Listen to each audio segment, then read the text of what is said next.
Hello বন্ধুরা, আজকে আমি তোমাদের জন্য একটা ভূতের গল্প এনেছি। গল্পের নাম হলো দ্য হুইসপারিং হাউস। একসময় জঙ্গলের ধারে একটি অন্ধকার পরিত্যক্ত বাড়ি সহ একটি ছোট্ট গ্রাম ছিল।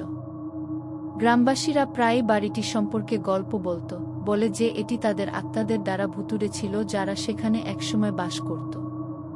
প্রতি সন্ধ্যায় বাতাস মৃদু ফিসফিস শব্দ বয়ে নিয়ে যেত, দেয়ালের ভেতর থেকে আওয়াজ আসার মতো। সবচেয়ে সাহসী গ্রামবাসীরা প্রবেশের চেষ্টা করেছিল, কিন্তু কেউ ফিরে আসেনি। এক বৃষ্টির রাতে থমাস নামে এক যুবক, গুজব সম্পর্কে সন্দিহান, বাড়িটি তদন্ত করার সিদ্ধান্ত নেয়। শুধু একটি লণ্ঠন হাতে সজ্জিত, সে ছিটকে পড়া দরজার কাছে এসে ধাক্কা দিয়ে খুলে দিল। ভিতরের বাতাস ঘন এবং ঠান্ডা ছিল। ফিসফিস আরও জোরে বাড়তে লাগল, কিন্তু থমাস চেপে ধরল, নিশ্চিত হলো ওগুলো শুধুই বাতাস। অন্ধকার হলো এর মধ্য দিয়ে হেঁটে যাওয়ার সময় ফিসফিস শব্দ হতে থাকে। তারা বলল, ছাড়ো এখন। অজ্ঞান হয়ে আর মিনতি করে। কিন্তু থমাস শুধু উপহাস করে সামনের দিকে এগিয়ে গেল। তিনি যত গভীরে গেলেন, বাতাস ততই নিপীড়ক হয়ে উঠল, এবং ফিসফিসগুলি কণ্ঠে পরিণত হল, ব্যথা এবং ক্রোধে ভরা।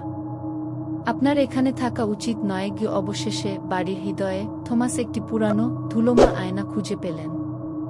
তিনি যখন এটির দিকে তাকালেন, ফিসফিসগুলি বধির হয়ে উঠল।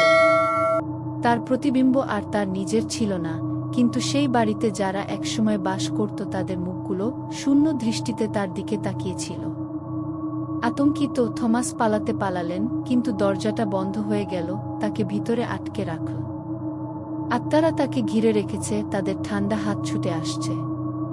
আপনার শোনা উচিত ছিল, তারা ফিসফিস করে বলল, ঠিক যেমন তার নিজের কণ্ঠ তাদের সাথে মিলিত হয়েছিল, চিরকালের জন্য ঘরে আটকা পড়েছিল। পরের দিন সকালে গ্রামবাসীরা বাড়িটিকে নীরব দেখতে পান, কিন্তু জানালা থেকে তারা একটি মৃদু, দুঃখজনক ফিসফিস শুনতে পান। কিছু জিনিস অনাবিষ্কৃত রাখা ভালো। সতর্কতাগুলিকে সম্মান করুন, কারণ সমস্ত রহস্য সমাধানের জন্য নয়।